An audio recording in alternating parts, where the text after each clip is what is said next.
And we are back here on Perspectives as we are preparing to come to the end of 2008. We know the holidays is upon us, and we are trying to find great ways to enjoy the holidays in the midst of some sad economic times. And joining us now in studio with just a few tips is Frances Page, and we thank you so much for coming and sharing with us here. Thank you. As we are talking, as we were sharing a little bit in the last segment about how bad it is financially, it doesn't stop people from celebrating the holidays, but certainly it slows them down in terms of the amount of money that we can see being doled out. But I know that you've got some ways that we can enjoy.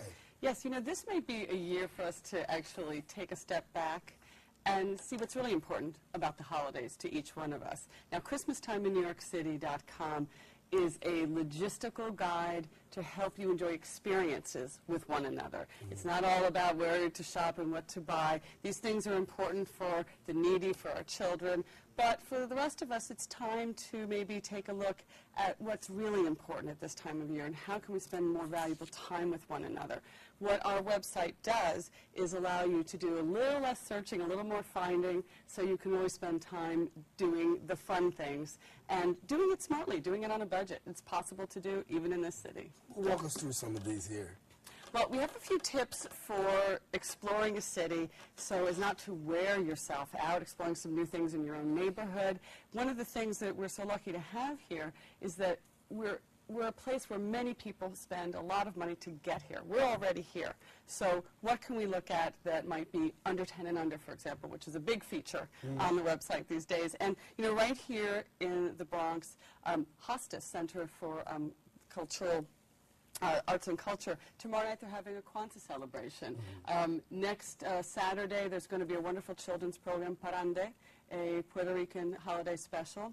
At the Bronx Museum of Art this weekend there's a special holiday, Family Day, that's free. There are a lot of things that are on our site that we rank as free or free with a donation, benefits, so that you can really spend a little bit less but get the same great pleasure of spending time with family and friends at the holidays.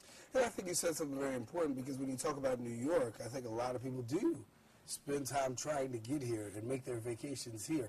And it's amazing to talk to New Yorkers on this side who many of the places the tourists go to visit, we've never even seen ourselves. It's an excellent point. I mean, right here in the Bronx, we have one of the most beautiful botanical gardens, the New York Botanic Garden. You know, it's free on Wednesdays. Now, that's not going to get you into the holiday train show that everybody loves to have, but, you know, there are two other train shows in Manhattan that are free. One is at the Citicorp Center, 53rd and Lex, on the subway line, and the other one is in Grand Central Station at the Annex for the Museum of Transit, also free. It's their 7th annual train show. It's a fantastic show. The other thing you can do right back here in the Bronx is on Wednesdays at the Bronx Zoo. Those days are free, or suggested donation. If you can give something, great. If not, come. Enjoy what's out there right in your own backyard. And so when you look at the Bronx per se, there's a lot of things that you can do in the Bronx, but then when you encompass the 5 boroughs, I mean, you can really exhaust the whole Christmas holiday on weekends just visiting from place to place, and with a $2 Metro card, and you know, you're on your way. You know, we recommend a lot of ways to logistically enjoy the holidays, not just a great events listing and search medium that we have, not just all the logistical information, but some really good advice on using public transportation. And we have some really fun little itineraries, in fact, that get a Metro card, $7.50 a Fun Day Pass. I know it's something the tourists get, and you usually use your normal Metro card during the week, but use one of these, because for $7.50 you can get on and off the subway all day long. We have a really fun itinerary called the F-Train itinerary, which brings you from the Bloomingdale's area to Central Park, where you can watch the animals be fed over the weekends, $8 at Central Park entrance. I know that Bronx Zoo is a little more expensive, but the Central Park Zoo is a great value. And then you can get down to Bryant Park, where there's free ice skating. If you bring your own skates, you can continue all the way down the F train and just try and explore new neighborhoods you've never been. Here in the Bronx, I think that the number 4 train and the BD line is another excellent way to just get on and off some stops that maybe you never thought of jumping off on again. This is a great time to do it. You're right, you're not going to the Bahamas maybe for the holidays, but you get to explore something entirely new. And so we have a lot of good recommendations to use your smarts. Don't wear yourself out. Stay on the same subway line or stay with a great bus route and look around and see your city for the first time maybe. Wow. One of the things I like that you have in there about how to give back. Yeah, this is a very important area for us. Way before we heard what was happening in the economy, when we were really planning things out and laying things out for the site back in May, we knew that giving back was going to be a very important part of this website. And many people have a very generous spirit at this time of year, both New Yorkers and people coming in on day trips. They don't really know what to do. They might be in the subway and somebody asks them for money, they're not really sure. So we give a lot of advice on how to do that. And we also list events, and we welcome people to send us events that are giving back events, something that might be a benefit ticket or a smaller event that might benefit a community or an institution in our area. I also believe that giving back is a way to beat the holiday blues.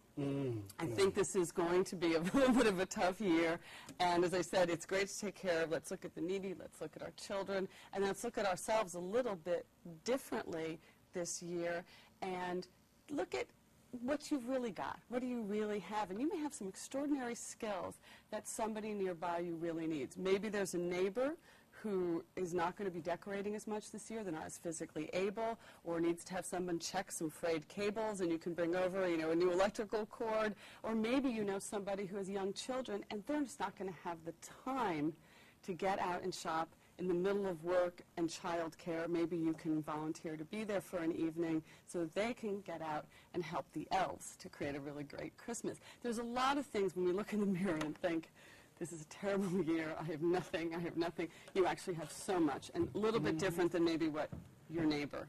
Well, our guest in studio, Frances Page, and we were sharing a little bit before about the holiday blues, and we were talking a little bit about the break, and share a little more. Well, I think that we talked about the giving and who gives more or gets more from giving, the giver or the receiver.